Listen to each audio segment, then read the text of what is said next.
que l'Afrique est pauvre, sauvage, avec des guerres, des conflits, sans nous préciser que c'était leur vache à lait. Nous poussons parfois nous-mêmes à avoir peur d'y retourner pour les vacances ou pour développer, car on a été trop déracinés.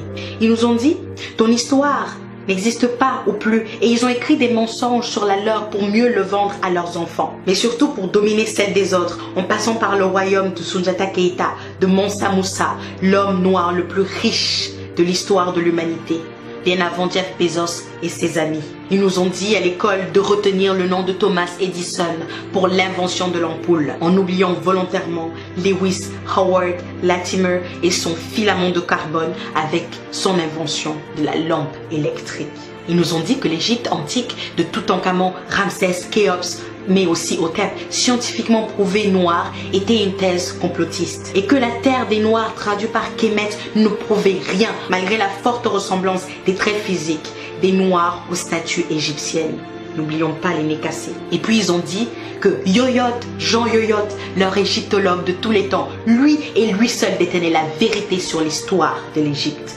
Mais que le travail de Cheikh Anta Diop est une imposture, car c'est à eux de choisir comment s'écrit notre histoire. Ils nous ont dit, nous allons garder vos objets d'art dans nos musées pour qu'ils ne soient pas détruits ou gaspillés, comme avec l'os d'Ishango du Congo, la preuve la plus ancienne de l'utilisation du savoir des mathématiques dans l'humanité et qui a été initiée par les Noirs. Ah non! Il faut surtout pas leur dire que des choses utiles ils ont inventées. Ils nous ont dit qu'ils ont fait la première déclaration des droits de l'homme en 1789, alors que la charte du Mandingue existe depuis 1236 et prônait déjà la paix sociale dans la diversité, l'inviolabilité des personnes humaines et de l'éducation, l'intégrité de la patrie, la sécurité alimentaire, l'abolition de l'esclavage ou encore la liberté d'expression. Quelle coïncidence! Ils nous ont dit, vous n'avez pas de civilisation, d'inventeurs, de chercheurs, de scientifiques, de philosophes, en passant par Thalès, Pythagore ou Hérodote.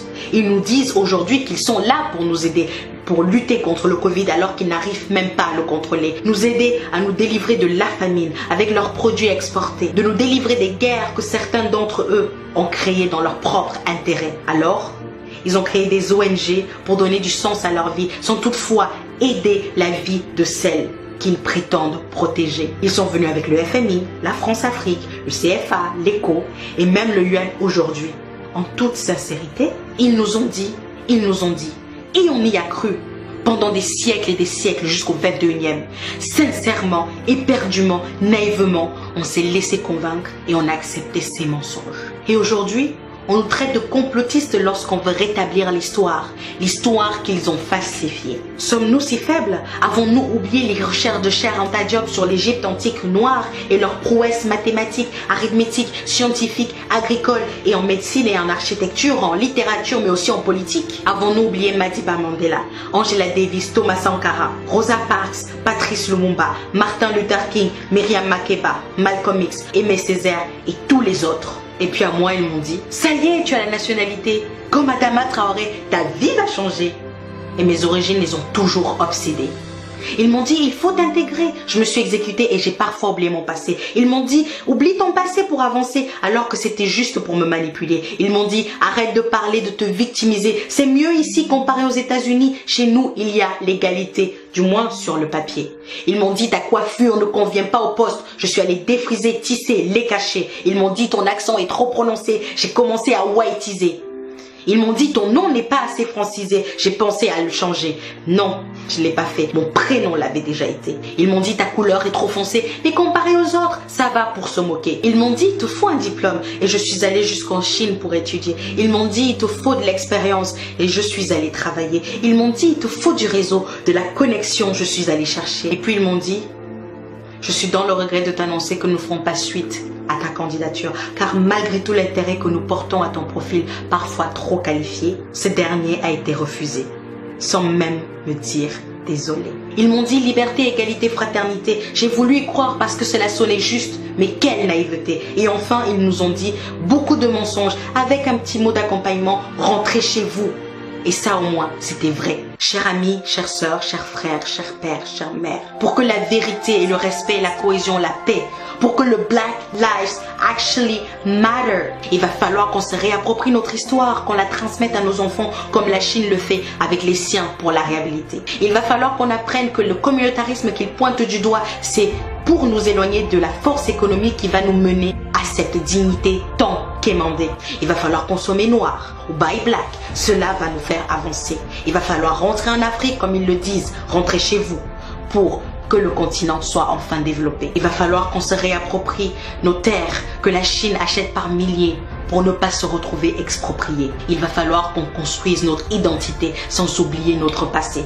Il va falloir qu'on se réapproprie notre économie avec l'aide d'investir au pays. Il va falloir qu'on ait l'estime de nous-mêmes avec les vidéos de Mukwesa, Grandeur Noire, Pensée Kamit, Lenny Muga, Kemi Seba, mais aussi Crazy Sally et Soudei. Il va falloir comprendre la politique pour s'asseoir en tant qu'égal face à l'Asie. Je parle de la Chine. Il va falloir tous les jours appliquer ce qui a été dit pendant les rassemblements d'Adama et de George, car ce n'est pas fini.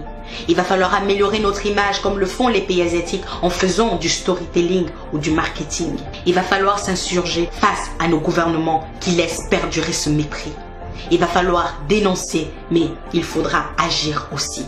Il va falloir qu'on garantisse à nos enfants, aux enfants de nos enfants, un monde dans lequel ils puissent vivre égaux et libres, à moins que vous vouliez que The Doll Experience se répète sans fin à l'infini. Il va falloir qu'on leur dise qu'il faut qu'ils soient fiers de cette couleur ébène avec plusieurs nuances et coloris. Il va falloir détruire les chaînes mentales. Il faut que ce soit définitif. Il va falloir leur répéter tous les jours qu'ils sont beaux, forts, brillants, intelligents, courageux et créatifs. Il va falloir leur dire qu'ils ne doivent laisser personne décider de qui ils sont ou doivent être dans cette humanité parfois racisée. Il va falloir leur dire que personne ne fait le choix d'être noir ou blanc car ce sont des couleurs créées pour diviser. Il va falloir se demander si nous allons continuer d'accepter qu'ils nous dictent notre conduite et surtout qu'ils nous autorisent cette liberté ou allons-nous l'arracher. Il va falloir être prêt car ça va être difficile. C'est un combat qu'ensemble nous allons, main dans la main, gagner pour que le racisme ordinaire, institutionnalisé, systémique, étatique ou ethnique soit enfin dans ce monde éradiqué. Il va falloir arrêter de nous plaindre pendant une semaine et puis retourner à nos seules filles. Plouf! Lutte oubliée. Et enfin, il va falloir se demander, et si c'était moi? Au TEP.